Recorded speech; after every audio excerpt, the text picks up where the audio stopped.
Oh, sweet, there's only two there. Maybe cutting close to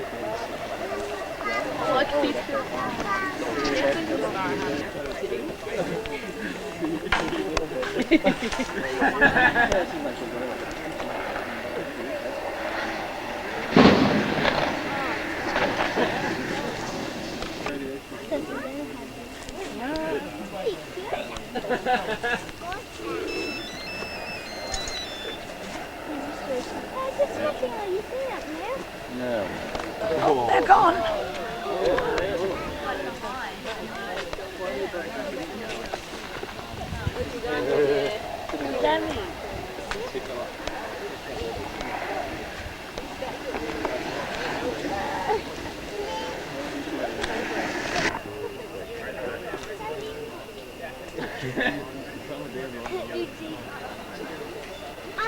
Can Michael take what? Oh, it's just right. No, Ma! Ma, this is it! Yeah. Come on, let's see the Australians, come on! Bring some glasses. Two guys. Bring two guys. There he is. Okay,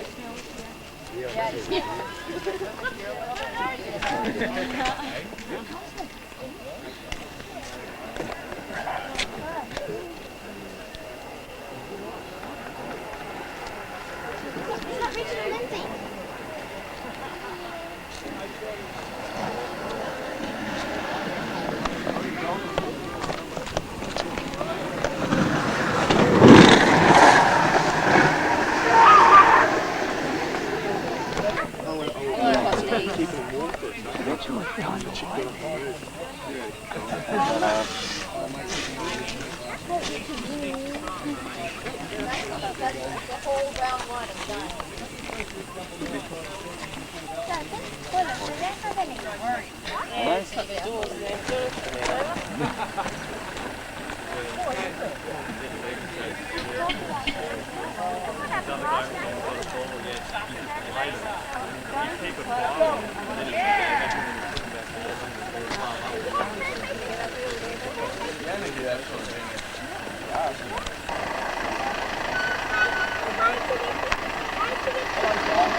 They went high up the hill.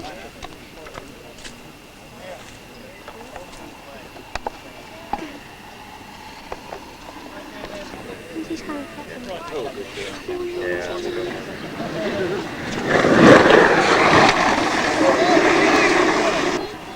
crashed into biker. He was a recent biker.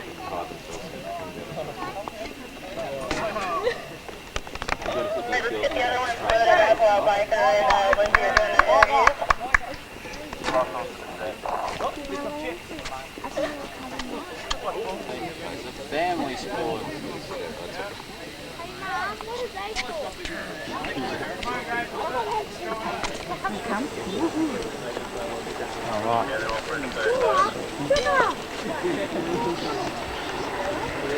Very terrifying around the hill.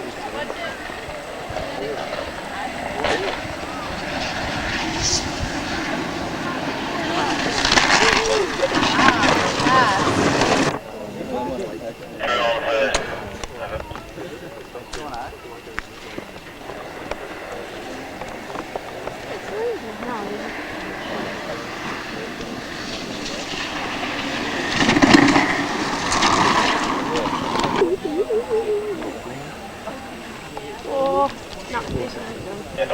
You're next.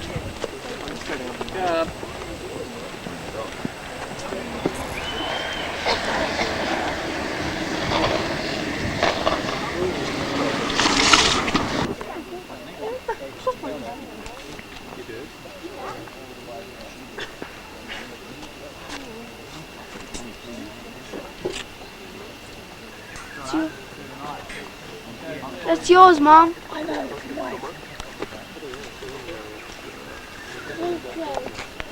Oh, here they come.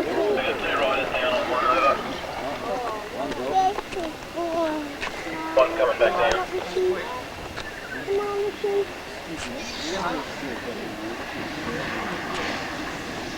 This is a Richard one. Yeah, it is. I think he might have fallen off. No. Testing? This is from the testing? Okay, results from that last heat. Andre Weber first. Riders from top of the hill, right? Dump them off. We're going to ride it down the corner, want to Get get their over. asses down to the triple and getting it eat. No time. Meanwhile, you're back there lifting these crap and taking it to the top. They're really good. We got an Emo coming up to corner one over. Corner one.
tape's rolling on your way down.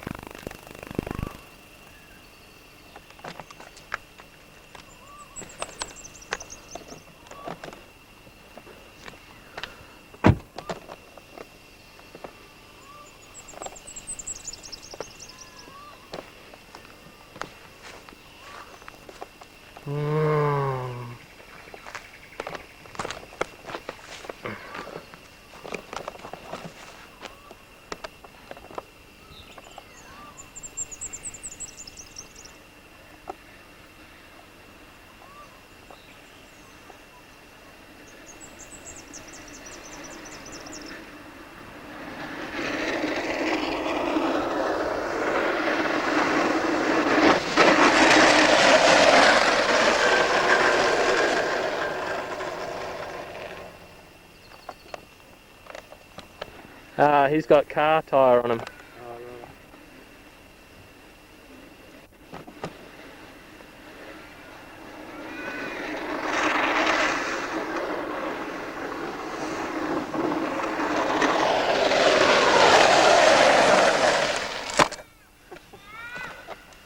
Hey Pat. Pretty effective brakes.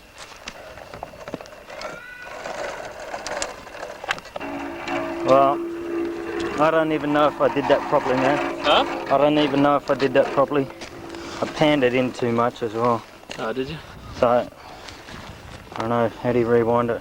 Oh, don't worry about it, just balls keep that up. recording. It's on pause? No. Just hit the red button. It's on pause. Okay. It's the first time I've actually used the CBs like that. They come in quite handy, don't they? You're rewinding it?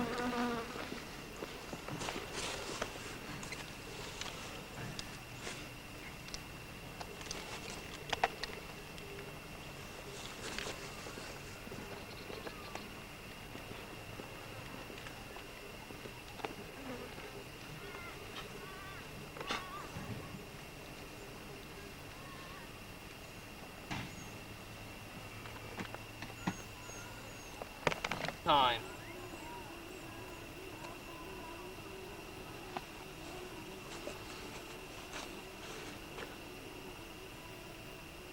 You recording? Yeah.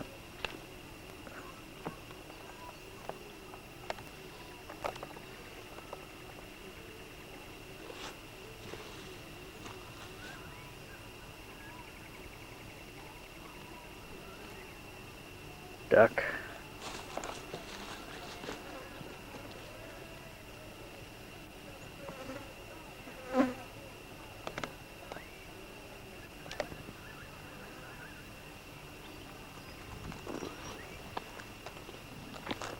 Alright. No more tread. All gone.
Caution!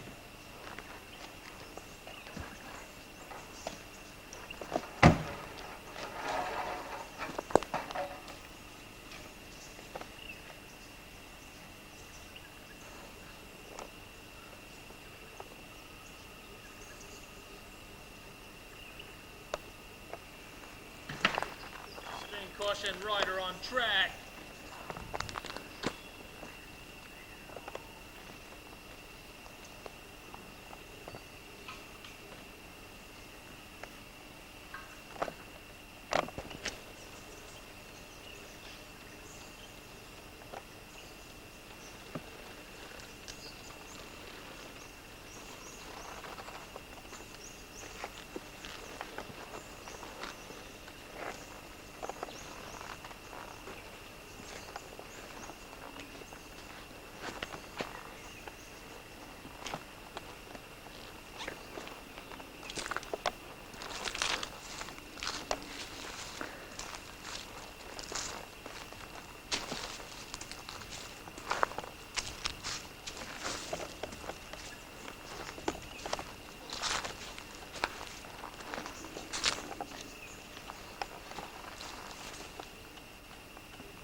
We're only spectator for the weekend. Yo, go Mr. Ed. Go Mr. Ed. Fanatic Street Luge fan.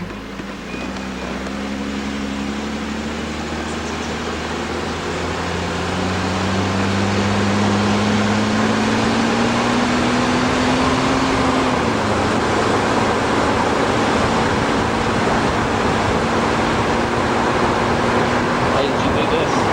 Would have done it before. Machines can reverse play. It's recording on another machine. So it actually looks like we're going down the hill. Can't figure that one out. Looks really weird actually. Looks like the whole car's going backwards down the hill.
All right.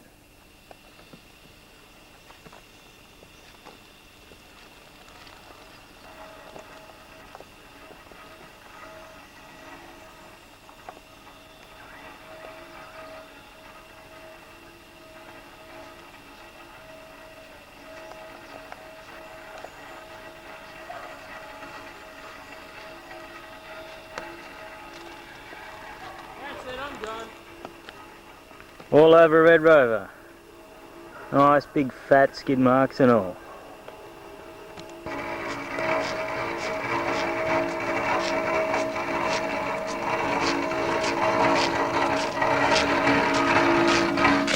Oh yeah, the only way to stop. All right.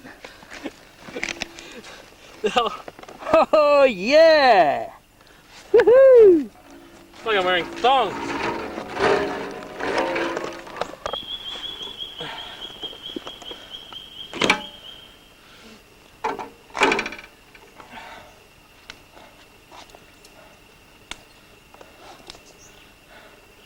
Cut it there, dude.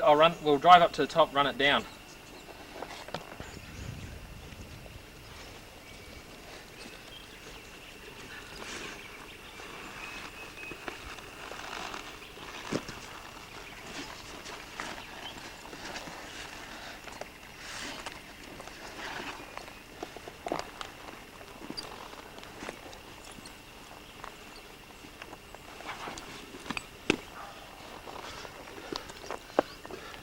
Yeah, baby. Woohoo!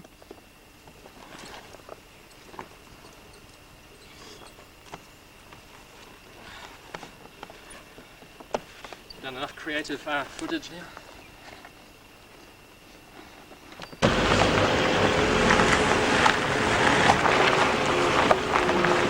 Oh, we got cars over here.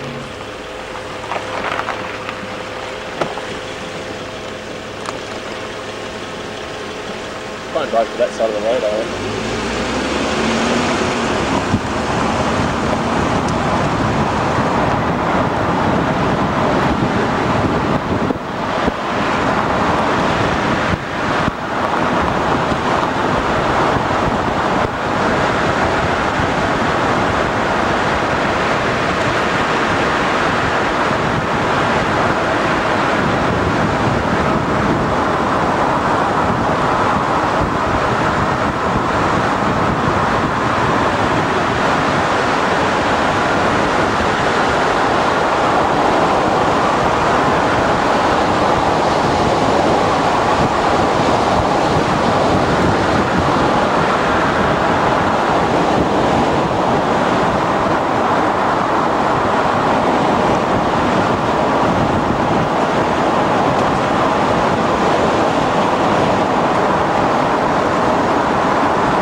Okay.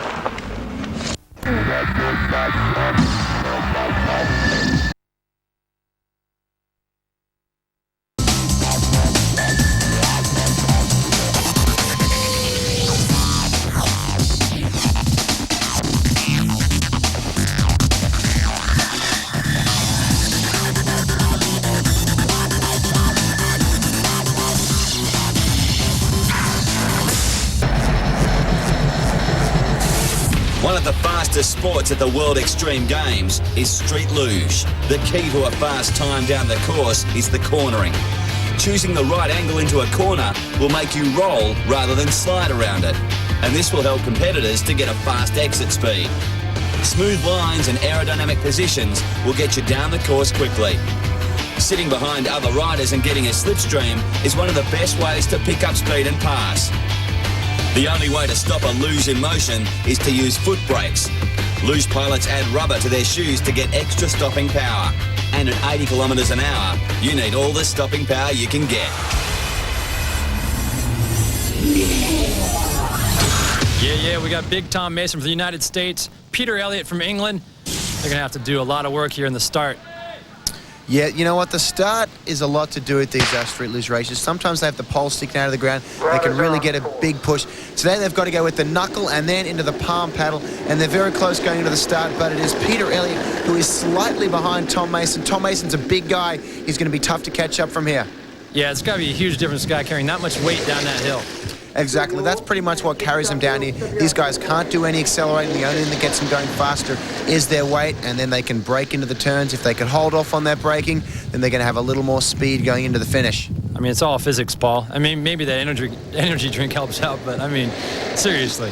Exactly. It is a lot to do with physics. You know what? But there's also the setup of their boards, very technical. You see these guys in the pits really working it, and right here under brakes, and the line they take through the course. If they can pick a good line, that's going to set them up for the finish. Well, there's not much Elliott can do. He's just going to stare at the back of that helmet and wishing he had some kind of grappling hook so he can just launch it over there and get Mason in the helmet and pull him back. Yeah, Mason's a seasoned veteran of street luge, and this is where you're going to see him really put his skills to work. Coming through the hairpin, taking a great line there. You see Peter Elliott almost hitting those hay bales, taking, you know, somewhat of a bad line through. It's going to make it even harder for him to catch Tom if he's doing that. Yeah, there's nothing he can do now.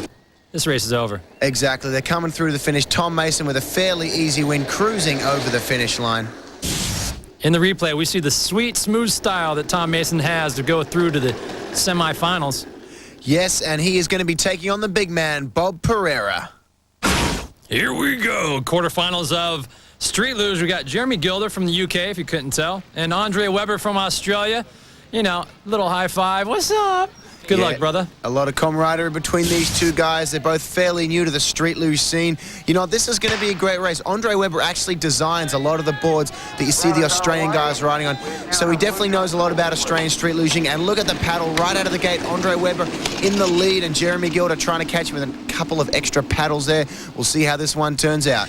Yeah, talking about boards and butts. I remember sitting on my skateboard, Polly, just going down there and just shredding the heels of my shoes. My mom getting upset at me. Oh, yeah, way back in the 80s, we'd hit the parking lots around Melbourne, all over Australia, just flying around there on the skateboards. These guys, though, have taken it to the next level. They've changed the wheels, the bearings, the boards, everything, and they're stepping it up, flying up to about 60, 70 kilometers an hour down this mountain. Yeah, it's about 40, 45 miles per hour, and it's just nuts. I mean, they're only about an inch off the ground. Great turn we got going here.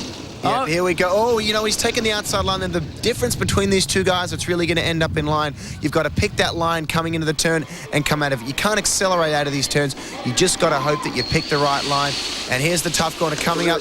There's that hill wearing out that you were talking about, Brett, coming around the hairpin. Oh, losing some speed. Oh, two wheels. That's it. That's right. That is going to be it for Jeremy Gilder. The hands go up on the head. He knows he can't catch Andre Weber from here. And we've got an Australian now coming through to the semi-finals. Great to see Andre Weber doing well. Look at that, just firing down like a rocket to the finish line.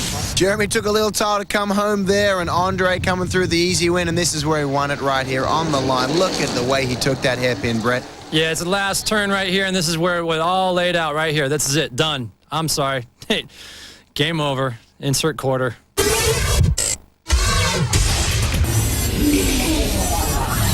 Yeah, semifinals, Street Luge. Bob Pereira, Tom Mason, giving props to each other. Good luck. Yeah, these guys have both been around the U.S. Street Luge circuit for a long time. A lot of respect built up between these two guys. And they're off and racing. Bob Pereira going for that big paddle in that spiffy new leather suit. I tell you what, let's hope it gets him through to the finish line in first place today. The other guy's got flames. Fire. Yeah, fire, fire. Exactly. The fire is lit, and these guys are off. Check out how tight these guys are. You know, this is really going to be a battle of the minds. They both know street luge racing so well that they're really going to have to outthink each other, literally. Oh, man, you think his hair would get caught back there? Yeah, Bob Pereira, he's got the long hair flowing out the back of the helmet, but you know what? He's lifting his neck up just enough to get a look at that hill. These guys don't see much, so they're like an inch off the ground here. Yeah, they're an inch away from each other. This is a tight race. This is the tightest race we've seen so far. Yeah, you can see what, you know, guys with experience as much as these guys have, they're still feeling the pressure. Yeah, Pereira pulling it out a little bit. Exactly, taking a couple of different lines there. We'll see how that ends up in the finish. We got that one big turn down at the end here coming up, and this is going to be distinguishing who's going to be taking it to the finals. Yep, Bob Pereira coming in there first, taking the inside line, and you know what? I think he's cut it a little bit quicker than Tom Mason. I think that's going to do it for him. It's going to be tough for Tom to beat him from here, not quick enough to slipstream. Bob Pereira, a very well thought out race. That is going to take Bob Pereira into the finals. Tom Mason coming in behind. Boom, look at that. Yeah, here it is. You know, 2 men in, 1 man out. This is what it's going to spit out, this big fat turn, Paul. Exactly. You know what? They pretty much came out of there as they went in. Bob Pereira probably came out with a little bit more of a lead. If Tom stuck to him a little bit closer, maybe he could have slipstreamed him into the finish line. Just like the Olympics, Paul, we got the United States against Australia, George Orton and Andre Weber. You know what? My bet here is Australia's going to come through, but that's just the way us Australians are. We're very confident, as would Andre Weber be. Let's see how this race pans out. Yeah, let's see how it pans out. We'll see. Andre Weber, look at that. He's got him on the start. But you know what? Your boy George Orton is a very smart racer. But you know what? I think he could even be a little rough out there today. And shields down. Feet are going to come down soon to break through this turn. George Orton, look at that, already got him. The experience of George, I think, is showing through. Andre Weber, though, is playing catch-up from here. It's going to be tough to outsmart a guy like George, but if anyone can do it from this country, it's going to be Andre Weber. He is our leading rider at the moment. These guys are carrying a great deal of speed. They haven't braked yet. Yeah, they're definitely carrying it in quick into this left-hander there. George Orton sitting up first. Andre Weber taking a while to sit up. That's his only really hope of catching George. He's got to get him under brakes. Man, this is some serious stuff. Look at that little bump. You they see were that? cool. That's what I'm talking about. George came in there, gave him a little bump, but you know what? I don't think there was anything dirty in there. That was just a legal bump. Rubbing is racing, Brett. Hey, man, that's just the way it is out here. Okay, the big final turn. Coming into the hairpin, George Orton cruising through there, taking a great line, but so did Andre Weber. You know what? These guys are very evenly matched. Just George Orton got him on the slipstream at the top there, and it's going to be tough for Andre all the way through the race. Yeah, Paul, it's all ball bearings nowadays, and these guys are just going to roll on through the finish. You see it. 1-2. We got George Orton go to the finals. Yeah, George Orton in the end got him by about 4 lengths. And you know what? This was the interesting part of the race here. You see Andre Weber taking the inside line, George Orton taking the outside, and boom, banging it in together there. George came out of that a lot better off than Andre did. Andre Weber from Australia, Tom Mason from the United States of America, the fight for 3rd place. Yep, these guys are battling out for the bronze. Andre Weber hoping to bring home some sort of medal for Australia on our home turf. Here we go, Andre Weber off to a great start, but Tom Mason, another one of those guys that just really knows how to race. He's going to be tough to beat no matter where this start comes out.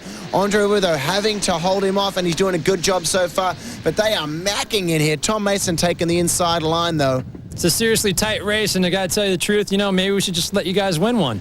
We got 2 Americans in the finals. Let us win one. You know what? Tom Mason is definitely fighting for this, and you can see right there he's already overtaken Andre Weber. But Andre's close enough that he might be able to slipstream. They're trying to get each other under brakes here. This is where it comes down to it. Now they're heading into this hairpin, though. This is going to sort out the bronze medal right here. Like you're saying before, Paul, it's all about taking the right line. So whoever has the right line going in that final turn is going to be able to take this one. Yeah, they're close enough here that, you know what, the right line is definitely going to matter. There they go, getting it under brakes. Here we go, Tom Mason coming around a little bit wider. Andre Weber still on his board, hoping that he can maybe come through on the slipstream around the slight right-hander into the finish. Weber actually picked up some speed on that turn, but not enough. And in the final stretch here, looks like we have Tom Mason taking the bronze medal. Yeah, Tom Mason coming through with about another 4 lengths ahead of Andre Weber. Andre Weber's going to miss out on the bronze, and this is why, if you look at the replay here, Tom Mason just flying down that mountain so much quicker. Comes from the outside back onto the inside, picking a much better line. Bob Pereira, George Orton. God bless America. We got United States of America right here in effect. Yeah, you know what? The guys from the States definitely experts at this sport. The Australians gave it a good shake, and this is going to be one hell of a match. Bob Pereira, the guru of Street Luge up against George Orton, a guy that has definitely been around a long time and knows how to race. And these guys have raced against each other probably quite a few times in their history, and I'm sure it's going to take somebody to wreck to be able to get out of this one. Yeah, you know what? These guys both know the style and line that each other has, and you know what? They're definitely going to be thinking each other out of this race. But Bob Pereira still in the lead. He's leading from the front, and hopefully he's going to be able to stay there for his sake. Nothing to hold back here. These guys are having a great time, but they also know that they're going for the gold. Yep, George Orton coming up on brakes. Oh! Oh, man. There he goes. Bob Pereira just looking back to make sure he's all right. What a great guy is Bob Pereira, but George Orton just caught him in the middle of his board there, and out he went.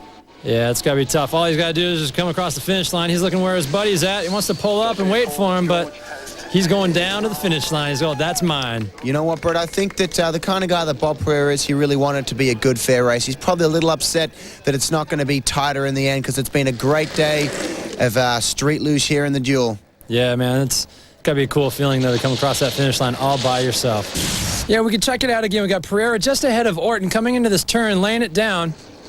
Yeah, if you look there, George Orton taking a different line, and the middle of his board just caught the back of Bob Pereira, spun him right out, and boom, right into those hay bales, back first. Looks like if he just put his foot down to brake, it would have been all right. Recapping the results, it was the founder of the sport, Bob Pereira, taking home the gold medal, with veteran racer George Orton taking home silver. And in the grudge match, Tom Mason bumped out Andre Webber for third place.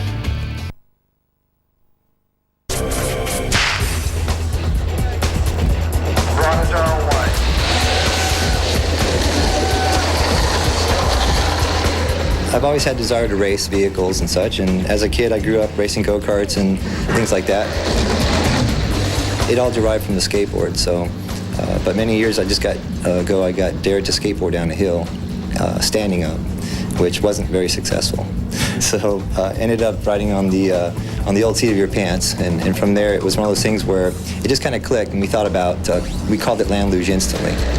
Basically took it to the network, the news networks, and kind of showed ourselves off one day, and next thing you know, people came out of the woodwork saying that, hey, we do this too. So that's kind of how the whole thing started ballooning into place, is that we found more and more people that did it. We had to learn by crashing and by our mistakes. You know, we would make one board every day based on how the other one worked. If it worked, right, we would change one thing or another, and it, you know, came from being a piece of wood to a piece of metal.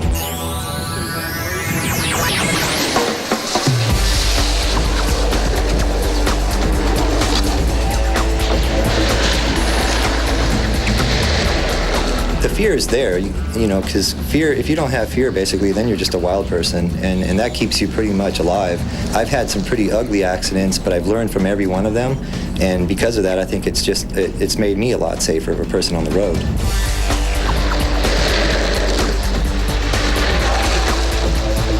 You have so many emotions running through your head. You have your wheels working, your suspension working correctly, and you were able to dial this in yourself by feel.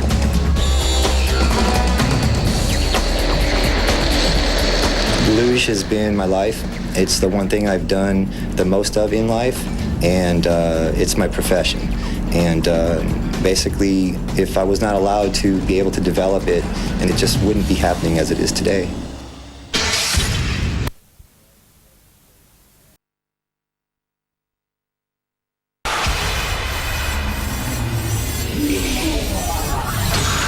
All right, here we are at the quarterfinals of the men's downhill two-man stand-up finals. We have Daryl Freeman in the gray and Gary Hardwick in the white. And let's see how we go, Paul. Okay, here we go. They're both charging out of the gate. Pretty even to start with. Daryl Freeman coming out of Hawaii, and I tell you what, it's a close one. This is going to be tough. Coming around the first turn, they are neck and neck. This is going to be a tight race. This is the kind of race I look forward to, Chris. Yeah, definitely. We have Daryl there with the nice tuck, and also Gary. They have a real similar style, except now you can see the difference in the style coming around the corner. Yeah, exactly. Gary braking a little there and getting some speed wobbles. This is where it's going to be tough. It's going to come down to their braking techniques, who can really hold it around those corners, who's got the softer wheels on, and who is going to be able to stick it all the way to the finish. Exactly. Now the drafting again is important. It looks like Gary's coming up trying to get that draft in. He's got a little bit of that drag foot style in the corner, whereas Daryl has the arms out. Yeah, Daryl's sticking his arms out there, dropping one foot off, but here we go, Gary trying to break around on the inside, and there goes the tangle, taking two different lines into the corner, and they both went down. We'll see who can pick up their board quicker. You see Daryl Around the outside, they're almost getting tangled up again, and off he goes, pushing his way down the hill, while Gary has chosen to really ease off on the pushing coming into the last turn here. Yeah, right, Paul. It looks like Gary's still a little shaken up from that last crash, and as you can see, Darrell got right back on his horse, pushed hard, and built a comfortable lead coming into this next corner. And as long as he can hang on to that, it looks like he just might pull it off. Here they go, taking different lines again. Oh, whoa! Sliding around the outside. Gary goes down again. He caught the hay bales one more time. I tell you what, Darrell Freeman is going to be almost impossible to beat from here if he can stay on his board. You see that sign back there that says 15k now? It's very tough to stick it around that turn. We're coming into quarterfinal number 3. We've got Dallas Oberholzer from South Africa and Manu Antona from France. 2 foreigners charging down this hill on the top of the Mornington Peninsula. We'll see how they go. And they're charging into the start. We have Dallas in the black and we have Manu in the white. And they're both taking off on a very, very hard push there. And 2 different distinct styles. Manu has got this classic Euro hands in front style, while Dallas has a tuck hand behind the back style. That's right. There's very different styles. This sport has come from all over the world. They're coming into Melbourne here, and they're showing their different styles. And you know what? Today we're going to find out who's king of the mountain with their style. This is a tight race so far. They're coming in to the left-hander, and Manu is slipstreaming Dallas. We'll see who's going to take it from here. Yes, you can see where Manu has really got that draft down, and it looks like he may even get that slingshot effect that proper drafting does give you when you're racing and you're tucking it just right. It seems as though he's working for him right now, but he's still trying to edge up in front. Here we go. And now there we go, that is why right in the corner. Is a better racer. Manu putting Dallas on the pressure. goes down. Dallas going down. Manu put the pressure on there. Even Manu slid out a little bit there, but he puts the hand downs, shows that real Euro style coming around those tight turns. In Europe, they have much tighter courses. Out in South Africa, America, Australia, these guys are not used to a course this tight. And as long as Manu keeps this going here, it looks like he'll cruise into an easy win. And there he goes with that classic Euro hands-down tuck style, which is very different to the American style, and that's why they can take these hairpin turns like that. He almost takes it like a rally car. You see Dallas going down one more time. He was trying to go around there front side. Boom, ended up on his backside. Here we go with Manu cruising to an easy victory in quarterfinal number 3. Who knows what's gonna happen next? Beat the soul present like beat the soul present.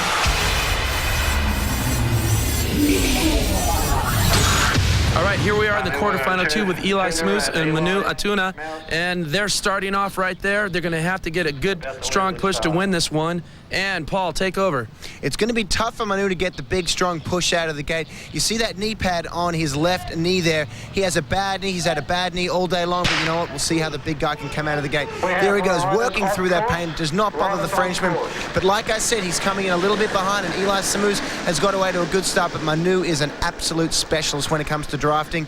I tell you what, with him behind you, he is very tough to beat, whether he's in front or behind.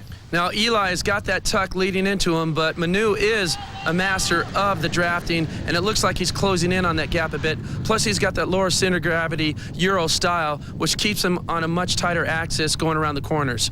Eli's going to be tough to beat, though, if he can stay on his board. The guy's been wiry all weekend long, and I tell you what, he does get squirrely on those corners, and if he doesn't watch it, Manu's going to come around the outside. And that looks exactly like what happened there. Manu has taken that Euro style, lower center of gravity, and is just charging through the corner, whereas Eli used the air brake there, and it just wasn't enough to catch up to him on that one. You can see there Eli learning a little bit from the big Frenchman, coming around behind him, using that Euro style, getting the low center of gravity. Now they're both into the tuck. The weight of Manu, though, is going to be very tough to beat, and with Eli braking that early, I tell you what, he's not going to be able to overtake Manu.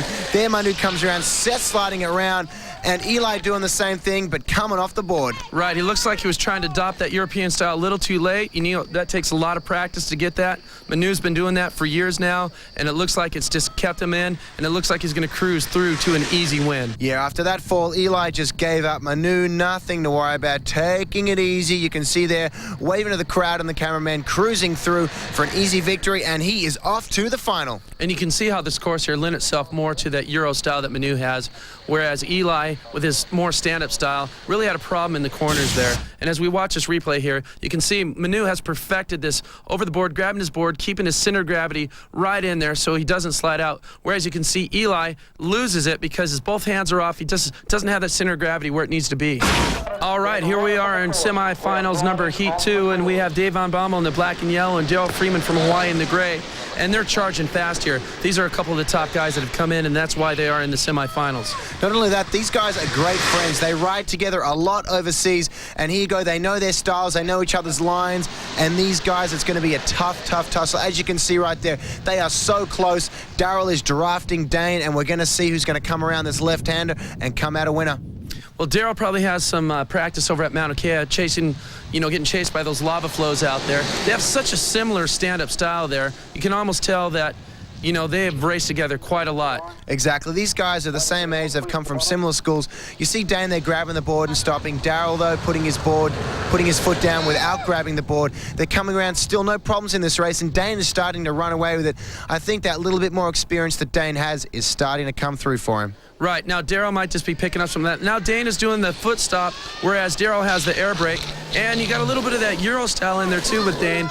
Actually, both of them going for it, and Daryl just knows that he just lost the race right there in the corner. A Superman dive into the hay bales. Did you see how Dane Van Bommel just stuck around that corner? It was like he was on rails there. Daryl Freeman couldn't believe it, knew that he couldn't beat him after that, and Dane Van Bommel coming through for a relatively easy victory here in semi-final number 2. I think Dane might have been watching Manu in those earlier races just to get a little bit more of that classic Euro cornering style on that one. Wow, that's why he won 2 Gravity Game gold medals. Look at how he stuck that corner. Incredible.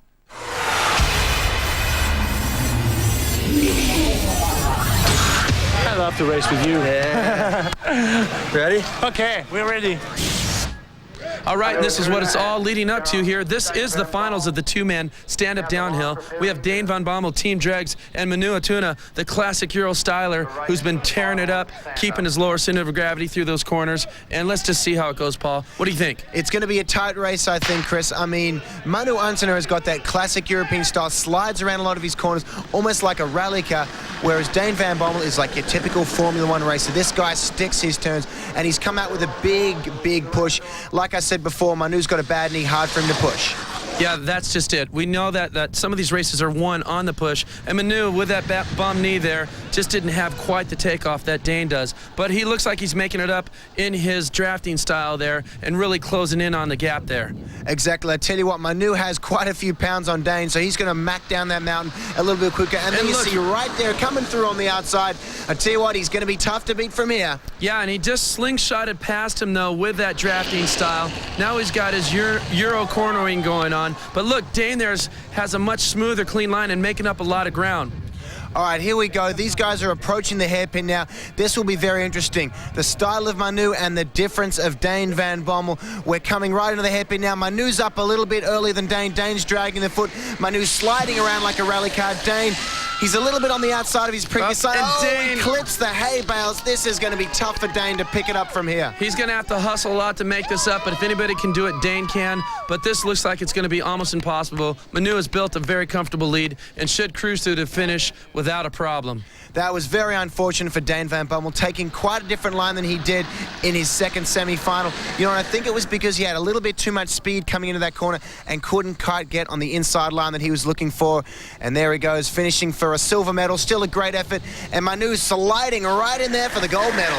Exactly. Here we go with that replay one more time. There you see Manu taking the same line he has all the way through the contest. And Dane Van Bommel probably about a foot on the outside of what he took in the semi-final. And he ended up clipping the hay bales and going down. That's a shame.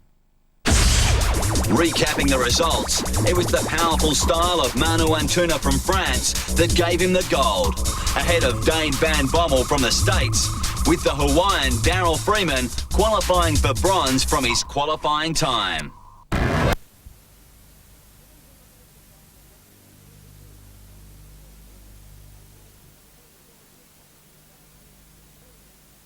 Viewing pleasure from each of them.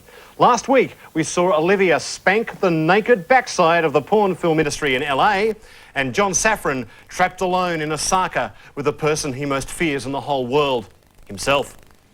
Tonight, it's the turn of Daniel, Bentley, Claudia and Scott to make their debut.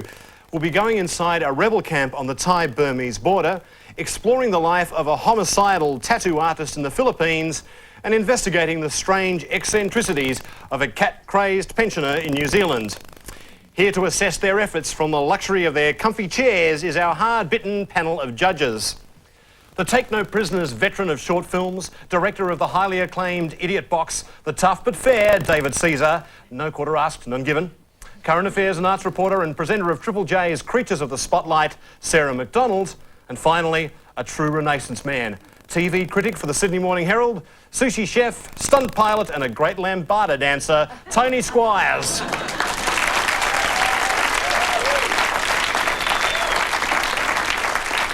First up tonight is Dan Marsden from Queensland. Dan, the gentle giant, whom the Brisbane Courier Mail tipped as one of Ipswich's most eligible bachelors. Tonight, Dan's searching for an elusive dope dealer in Playa Azul in Mexico, somewhere north of Acapulco. Buenos dias. Welcome to Mexico. Acapulco, in fact. I arrived yesterday afternoon, and I thought I'd start with a little travel tip. When you pay that little bit extra for air conditioning, it actually pays to give it a whirl and see how it sounds.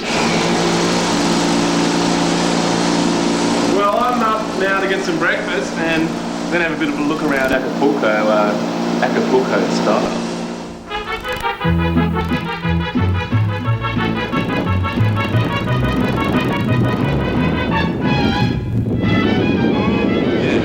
Yes, that's Acapulco. Let's face it, I may as well have been on the Gold Coast.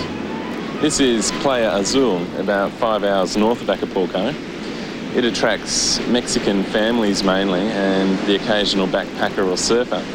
To make money here, the locals either fish, work in the coconut plantations or compete for the slim pickings of the tourist trade. This is a story about a guy